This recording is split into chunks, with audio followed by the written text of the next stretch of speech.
Hello and welcome to the Restricted Area Podcast, where we break down all things NBA and WNBA from this past week. As a reminder, you can hear this podcast the day before it can be seen on YouTube by checking out Spotify, Apple Podcasts, and Amazon Music. I am your host, Alex Perez, joined by producer Colton Smith. How we doing? Doing pretty good. Pretty solid start to the week for me. Kind of a sad day, I guess, in sense of Jaden Ivey getting cut for what he said. Mm-hmm. I understand what he said is very troubling, but I'm more worried about his mental health. Hopefully, his mental health. Obviously, it's not in the best place right now, but hopefully, he's able to get the help that he needs. And I'm not trying to say it's a really weird. It's just so fast it happened too, but yeah, it's mental health is something we can't really be joking about right now. We just saw what happened with Rondell Moore, another former Purdue guy, Mm-hmm. Purdue legend, that passed away. So hopefully he has a good enough support system around him. I always seemed like his mom was very loving and whatnot. So I'm sure she's doing all she can. But yeah, just prayers out for Jaden Ivey for sure. But um, not that I am saying what he said is right, but I just don't think the mental state he's in right now. He doesn't even know what he's saying. I think half the time. Yeah, he's still human. I don't think people go on rants and soliloquies like that if they're in the best mental headspace. So, yeah, prayers and thoughts to him for sure. For me, I got to celebrate my 30th birthday this past week, so that was fun. Went out of town for, well, my mom's birthday's the day before, so we went out of town for that. And then for my birthday, I just ate out and played video games. So a really ideal birthday for me. Yeah, yeah. Big 30, still playing video games. It is what it is. But it was a good time. But I am excited to be back and talking some NBA and WNBA stuff. Another exciting week in pro hoops. What you got, Cole? Yeah, so really quickly, I got to look around the NBA standings as we get really close to the playoffs here, just a couple weeks. Detroit is still atop the East, keeping great pace without Cade Cunningham, only losing to the Hawks this week. They came back from down 21 in that game, but just fell short. They did knock off the Lakers after a 30-point performance from Denise Jenkins. Boston had a huge win over the Thunder, solidifying their spot in the second seed. New York came to a crashing halt this week, still within range, but they're dropping games to the Hornets and Thunder, bringing Cleveland back in within one game of the 3 seed. They've won 5 of their last 6. They have Utah, Los Angeles, and Golden State on the road in a home game against Indiana. I think that's a pretty, if you're wanting to make that 3 seed, go 3-1 this week at least, if not 4-0. Toronto holding on to the 5 seed by a thread, beating the Magic by 52 on Sunday. Oh, A boy. win that included a 31-0 run spanning the first and second quarter. Atlanta had the 5 seed for a bit. Toronto snagged that back with their win. For now, they split. I mentioned they beat the Pistons. That's a big win for the Hawks, a team that we were kind of just expecting them to win the easy games and drop the hard ones. That's a hard game right there, even without Cade Cunningham. So credit to them. They could still easily, they're half a game back from the Raptors. They still can take that. The Sixers, they got the gang back together. PG, Embiid, Kelly, and Maxey, who are all on kind of their own spiritual journeys there for a couple weeks, are all back together. They're in the 7 seed, just one game out of the 5 seed. Who's to say they can't figure it out? I think they're 10-8 this year with all 4 of those guys in the lineup. So perhaps they can make that push for the 5 seed. I would say they're the best team in this little mix here. Orlando, they might be starting to lose the plot a little bit. Even before that 52 game shellacking, uh, they were 3-7 in their last 10. They still are that in their last 10. And they have a big game against the Hawks. That's something that could be a turning point, but you lost by 52. You got to wonder what that locker room that was already looking shaky is looking like right now. Miami also has quietly gone 3-7 in their last 10, losing the plot, just kind of chilling in the play-in, or sorry, the Southeast Division in. And speaking of Southeast, Charlotte rounds out the top 10 there, tied with Miami. It's really becoming the Southeastern Invitational. Looking ahead to the Western Conference, I don't have as much to say because people are pretty set. OKC has a 2.5 game advantage on the Spurs, so they just have to maintain their pace to keep that. The Spurs are on an 8-game heater, keeping the pressure on the Thunder for that 1 seed, but they're going to need some help if they want to actually take that 1 seed. The Lakers, you all had your streak snapped. Kind of just looks like a bump in the road to me, though. I think that's Yeah. you weren't going to win every single game to finish off the year as much as you wanted to. Denver is trying to hold on to that 4 seed, 2 games ahead of the Timberwolves, who beat the Rockets last week in impressive fashion. I think they were down as much as 11 or 13 in overtime, came back and won that game. It was equally as unimpressive for the Rockets to do that, who found themselves tied with the Timberwolves in the 6th seed. Safely, not going to have to worry about the play-in, but a lot of questions after that. There's a lot of questions before that with this team. They're kind of viewed as the odd man out in this top 6, and I kind of agree, especially after seeing that Timberwolves game. Speaking of odd man out, the Suns are just on an island, like 4 games back of the Rockets, 4 games ahead of the Clippers, or 3 games.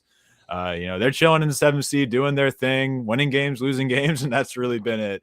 Nothing too much to report there in Phoenix. And then you got the Clippers, who you just got to wonder what happens if they didn't start like 5-22. Yeah. Could have very easily found themselves up there in that top 6 fight. And then the Blazers and Warriors, I seriously have no comment on them. I think the Blazers literally are at 500 right now, and the Warriors are the Warriors. So, there's my brief but not brief look around the standings. What are some teams that stand out to you, though, Alex? I just think it's funny they're still putting the Warriors on national television without Steph. But anyways, I think going back to the East, if you give up a 31-0 run, you should automatically have to play in the play-in. Don't know if we can put that in the rule book, but NBA, Adam Silver, look into it because you're supposed to be a professional basketball team. That's rough. There's just one thing to lose a game. To lose a game like that, that's ugly.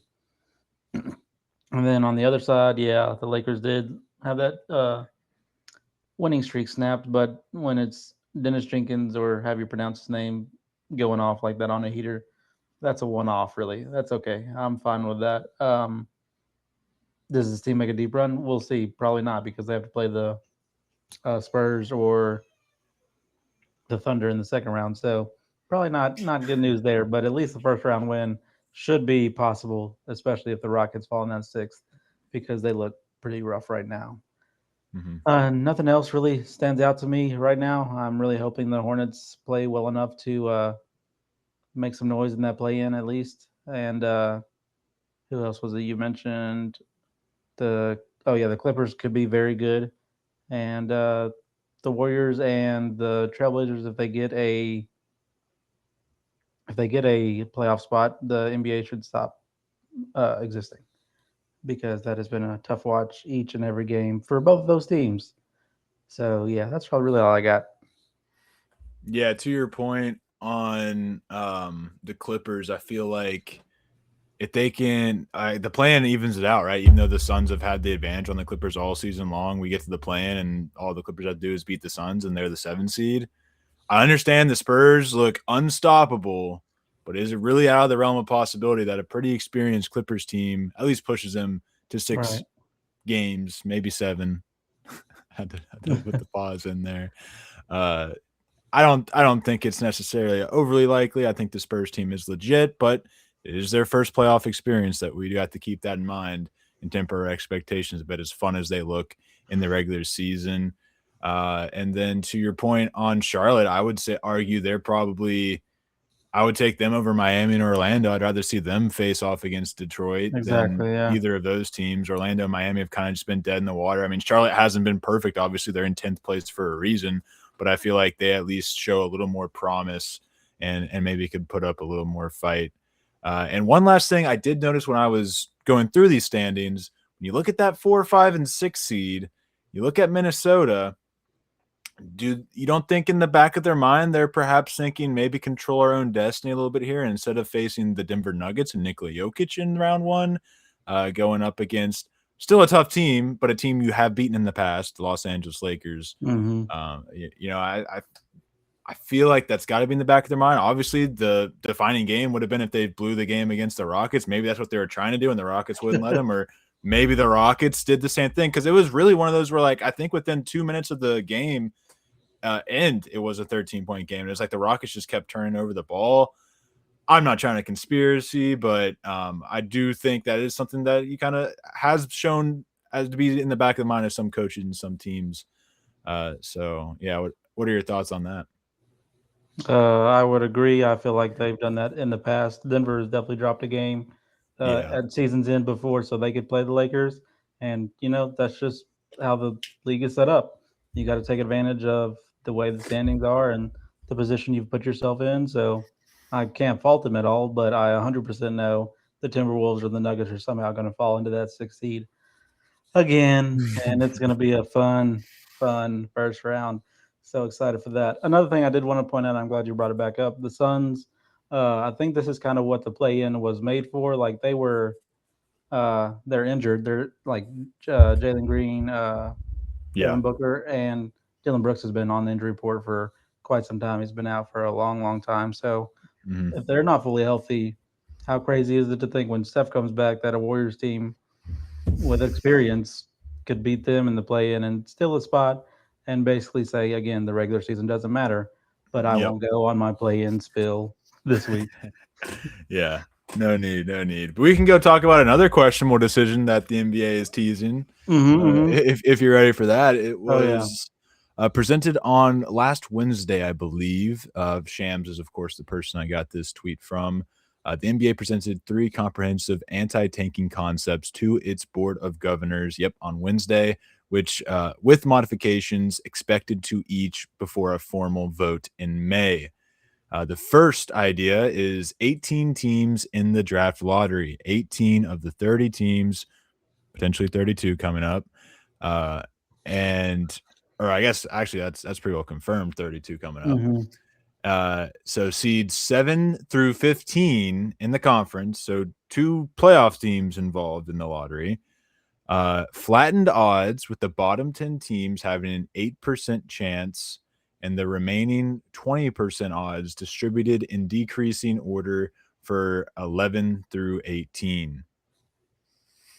And lottery drawing for all 18 picks. That just gives me a headache. If you have to Yeah. sit here and think about it, we're not done yet, though, because option number 2 is 22 teams in the lottery. 22 teams of 32 at the most Mm-hmm. in the lottery Genius. It's a genius idea. using 2-year record, seeds 7 through 15 plus the 4 playoff first round exits in both conferences. Lottery teams would reach a minimum win total floor in each season, such as 25 wins. If a team falls short of the floor, it gets slotted to meet the floor. What? Top 4 drawn as a part of lottery, as is currently. Okay. I don't even know, man. 18 teams in a 5x5 lottery. Bottom 5 teams have equal odds for the top pick, with the lottery formed for picks 1 through 5. Bottom 5 teams have a floor at 10. Those that fall out of the top 5 get sorted in a separate drawing. That's the only one that kind of halfway makes sense to me. I'm still not campaigning for it, but like if I have to vote for one, kind of like our elections, like I would probably vote for this one. I don't know, Alex. Please tell me you can make any sense of this. I wish I could, but it's so convoluted. I feel like just so they don't agree with it and it turned down every option so we could just keep it the status quo. It's so ugly. Like 22 out of 32 teams. What are we even talking about now? That's insane. And then what was it? A win floor. So a, you're going to do anti-tanking now. That's what we're going to do. a win Interesting. total floor, such as 25 wins. If the team falls short of the floor, it gets slotted to meet the floor. What does that mean? Like this If makes it no falls short of sense. the floor, it meets the floor? Oh my gosh. You can tank, but we won't call it tanking because we'll just put you with all the other people, like we said we wouldn't. NBA, what? Just get rid of the draft if we're doing this. Yeah. Make them all free agents. Make them be able to be signed by whichever team has the most money available because that will make the trade deadline more interesting. That'll make tanking go away probably, and then you're going to have to be more cautious about those moves that you make at the trade deadline and throughout the season. So you're really thinking about the future rather than the right now for most teams, and I just think it would create a better product than obviously what we have now and what we're pitching for these three great ideas. Yeah, as much as I would hate to see the draft go away, I do think it's honestly, if you want to fix tanking, that's the pill you got to swallow because I feel like this isn't it. That's for damn sure. And I feel Mhm. like with signing free agents, can you imagine if like your team signed Darko Milicic to like a contract similar to that of LeBron James or something like Right. that, or a Yeah. higher contract than that of Carmelo Anthony? Like teams are going to have to be smarter with how they do things, and it can allow some players to slip through the cracks and maybe find their ways on the better teams than they would, or like maybe AJ or not AJ is not the questionable one, but Peterson, a lot of people question what he'll be in the NBA. I side that he'll be he's already an NBA player right now, skipping half the game, so he'll fit right in. But you have that question of how much he really is going to impact the team, and he's a no question top five pick, but would a top five team really commit that money to him if it was a free agency thing? So it makes you have to be smarter with your decisions and whatnot. And then, like you said, there's no point in tanking because you're not going to get that top spot. So, yeah, I don't know if that's what I'm campaigning for, but if we really are all committed to getting rid of tanking, I think that's what we got to do. I just think it makes the NBA more fun again. Everybody's going to be competitive, and then maybe it makes college even more exciting. Maybe it makes some players decide, well, I don't want to go out this year, and then I want to stay an extra year Very because true. I'm trying to work with this certain team. So maybe that makes the college game even better too. So I'm all for it, but again, it's never going to happen. They're going to deny these three things that we did, and we're going back to the status quo. But Of yeah, course. 32 teams, 2028. Looking forward to that. Yeah, Um, at least we got that to look forward to. 22 teams in the lottery. Let's do it. But the thing I wanted to quickly bring up was the MVP race. Uh, First off, I just want to pose the question: do you think this is the best MVP race ever? But before you answer, let me run you through the top picks. I would say for MVP right now, SGA obviously first in the West, averaged 31, 6 assists, 4 rebounds, 2 steals, 1 block, 55% field goal percentage, and 38% from three. Jokic is fourth in the West, averaging 28, 13, and 11 on 58% field goal, 39% from three. He also is getting a steal and a block per game. For good Wemby, measure. yeah, second in the West, averaging 24, 11 rebounds, 3 assists, 3 blocks per game, 1 steal per game, and 50% field goal percentage to round that out. And then Luka Doncic, third in the West, averaging 34, 8 rebounds, 8 assists, 2 steals per game, 48% field goal percentage, and 37% 3 point percentage. And just to add on, in March, he's averaging 37 points, 8 rebounds, 7 assists, 2 steals, and that's including 4 40-point performances, 150 and 160. So, pretty good MVP race, I would say. It's usually a two-player type of race. But this year, I really say you could make an argument for all four of these players. So, Colton, do you think this is the best MVP race we've ever had?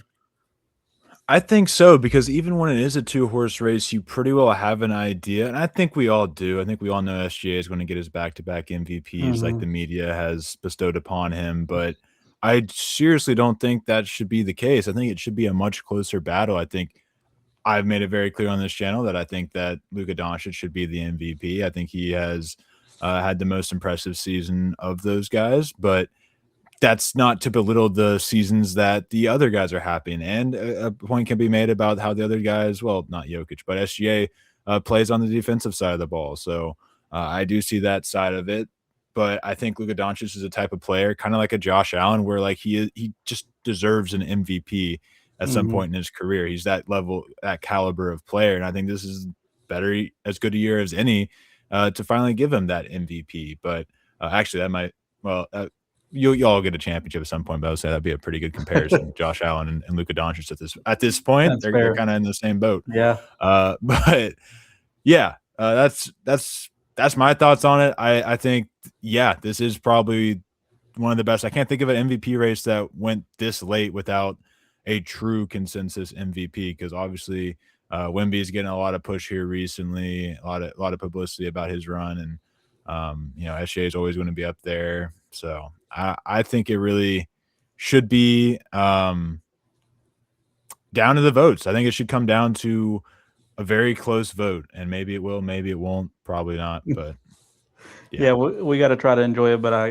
do think it's the best MVP race we've had in NBA history. 4 guys. I can't think of, maybe a time when there was 3, but definitely not 4 at this caliber playing this high, all in the West. So like, congratulations East, you're avoiding all this. But like, the West is brutal. The Western Conference playoffs are going to be so fun, especially when 3 of these players get slided for MVP that definitely could have won.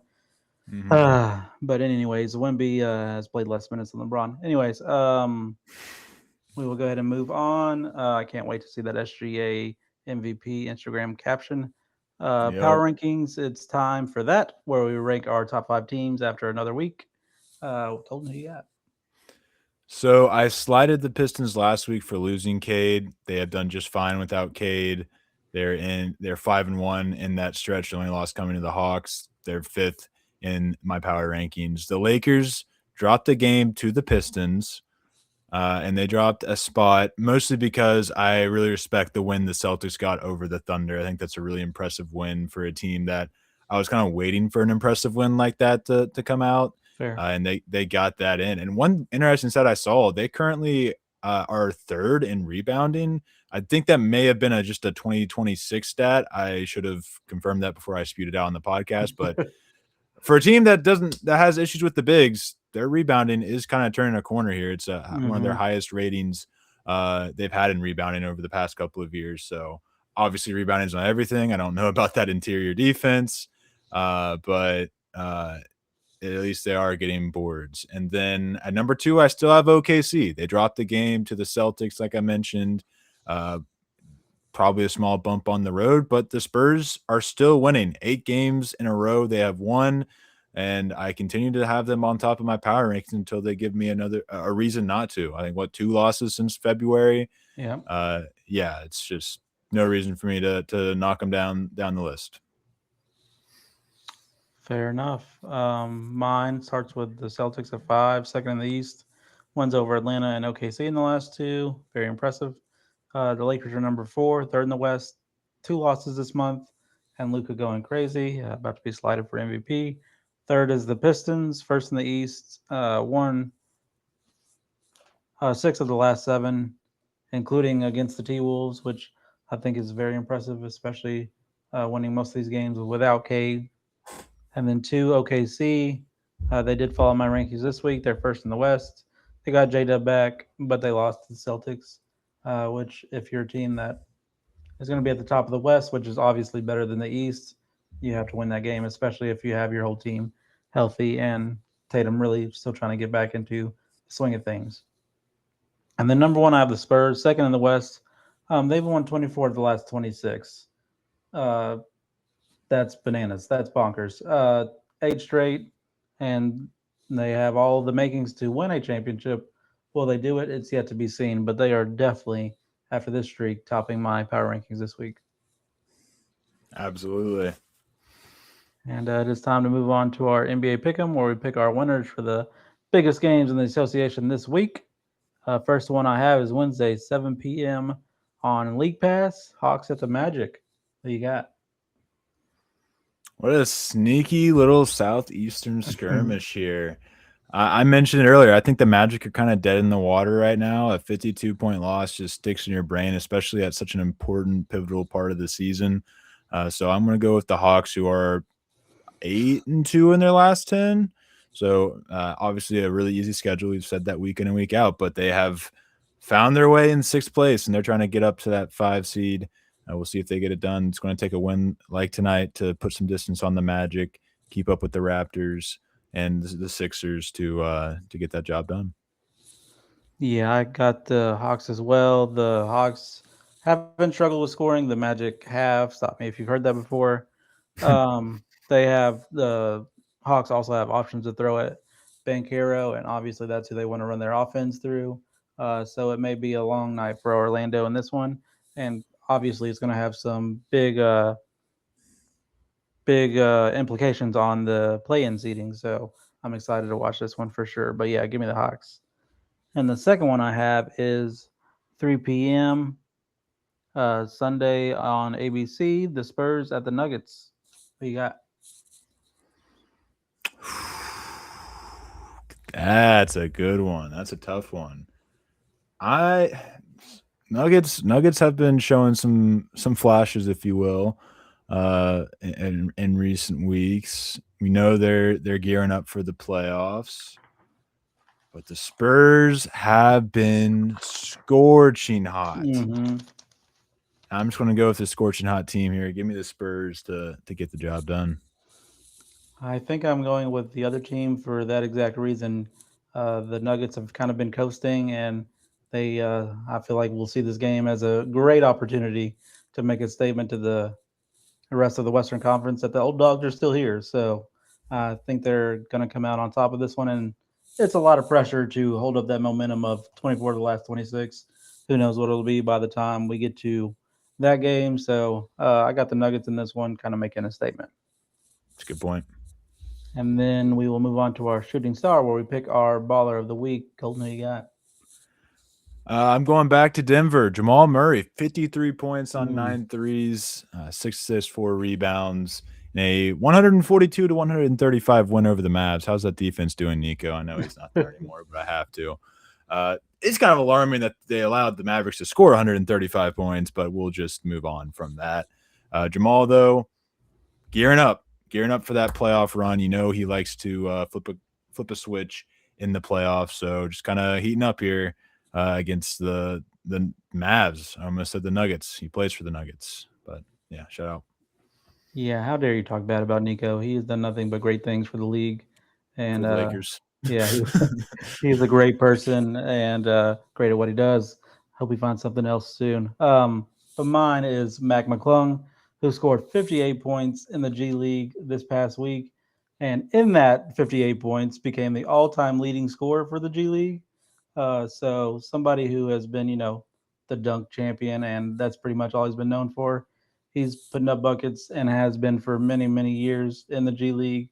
So it's time he gets his flowers for something else other than dunking the ball. I'm sure some of those 58 points were dunks, but I'm sure a lot of them were also not. So Mac McClung is mine for this week. And that will do it for this episode of the Restricted Area Podcast. Make sure you all follow the show's YouTube at CX Restricted Area. Follow the CX crew on all socials at CX Pod Network. You can follow me on Twitter at The Wheel Deal and Colton at Colt_45. That's 3 T's as always. And until next week, thank you all for listening and watching. And until then, like everything Manu Ginobili did, be smooth.